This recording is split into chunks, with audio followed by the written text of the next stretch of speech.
शौर्य, good morning. बताएं आज कौन सी रिपोर्ट्स लेकर आए हैं आप? जी गुड मॉर्निंग। आज बहुत सारी रिपोर्ट्स हैं तो सबको एक एक करके करते हैं। पहली है सिटी की रिपोर्ट आई है आईसीआईसीआई बैंक के ऊपर, जहाँ इन्होंने बाइक की रेटिंग दी है और टारगेट दिया है 1600 का। उसके बाद नुवामा ने कैम्स के ऊपर रिपोर्ट दी है, होल्ड की रेटिंग है और टारगेट है 3970 रुपीज़ का। फिर डीएलएफ पर दो रिपोर्ट्स निकल के आई हैं। डीएलएफ पर जेफरीज की तरफ से रिपोर्ट है जहाँ बाइक की रेटिंग है और टारगेट है 1000 का। उसके बाद डीएलएफ पर नोमुरा की रिपोर्ट है जहाँ न्यूट्रल की रेटिंग है और टारगेट दिया है 700 का। उसके बाद एचडीएफसी एएमसी की रिपोर्ट आई है जहाँ बाई की रेटिंग दी है नुवामा ने और टारगेट है 4610 का। तो ये हमारे पास कुछ रिपोर्ट्स हैं जो आज ब्रोकर्स की तरफ से निकलते हुए आई हैं। बिल्कुल, तो सिटी की रिपोर्ट आईसीआईसीआई बैंक पर। आज आईसीआईसीआई बैंक पर काफ़ी सवाल भी पूछे जा रहे थे, तो यहाँ पर एक रिपोर्ट है। तो जो लोग फंडामेंटली काउंटर को ट्रैक करना चाहते हैं तो 1600 रुपये का टारगेट उनके लिए मिल रहा है। कैंप्स पर भी काफ़ी सवाल आते हैं, तो होल्ड की रेटिंग है नुवामा की तरफ से 3970 का टारगेट है। डीएलएफ पर दो रिपोर्ट हैं, एक नोमुरा की, एक जेफरीज की, और यहाँ पर एक न्यूट्रल एक बाय है। तो आपको एक रेंज मिल जाती है 700 से 1000 रुपये की डीएलएफ के लिए।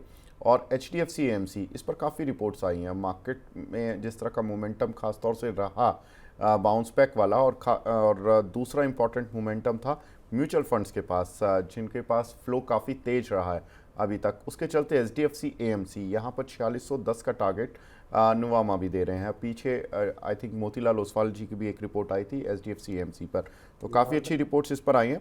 अंशुल जी, एचडीएफसी एएमसी ये कैसा लग रहा है?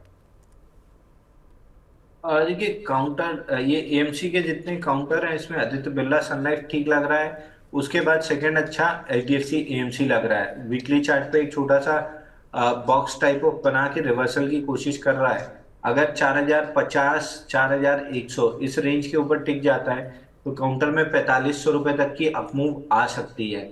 वॉल्यूम बहुत इंकरेजिंग नहीं है, बट प्राइस वाइज कई बार ये होता है कि स्ट्रक्चर पे ब्रेकआउट आने के बाद वॉल्यूम फॉलो थ्रू करता है, तो इसलिए मैं उसको बेनिफिट ऑफ डाउट दूंगा। अगर 4100 रुपए के ऊपर सस्टेन करता है तो 4500 तक की अपमूव आती हुई दिखेगी। चलिए, अब काफ़ी सारे सवाल फिर सुपर चैट पर जमा हो गए हैं।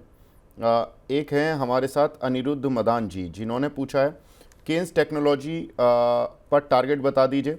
और अंशुल जी, आईओसी बाय किए हुए 129 के, प्रॉफिट बुक कर लें या वेट करें?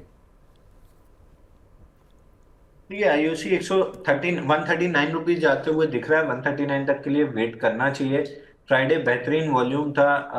फ्राइडे 14.19 मिलियन का एवरेज वॉल्यूम है और फ्राइडे को लगभग 43 मिलियन का वॉल्यूम था। तो ये दिखा रहा है कि पार्टिसिपेशन आ रहा है। ऊपर में एक छोटा सा रेजिस्टेंस जोन है 132 133, उसके आसपास मतलब कोशिश कर रहा है उसके ऊपर सस्टेन करने की। 139.8 तक तो आराम से आना चाहिए, वहां तक के लिए होल्ड करना चाहिए। अगर आप शॉर्ट टर्म ट्रेडर हैं तो 139.8 पे प्रॉफिट बुक करिए। केन्स में एक गैप छूटा हुआ था सर 5235 रुपए, उसको फिल करने आ रहा है। Rounding bottom kind of pattern बना है, लेकिन वॉल्यूम्स इंकरेजिंग नहीं है। तो 5235 5250 इस जोन में आ सकता है। उसके ऊपर निकलना बहुत जरूरी है। अगर निकलता है तो फिर 5830, जो पूरी फॉल का 50% रिट्रेसमेंट है, वो टेस्ट करने जाएगा। तो फिलहाल 5250 तक आ रहा है, 5250 के पास रिव्यू करेंगे।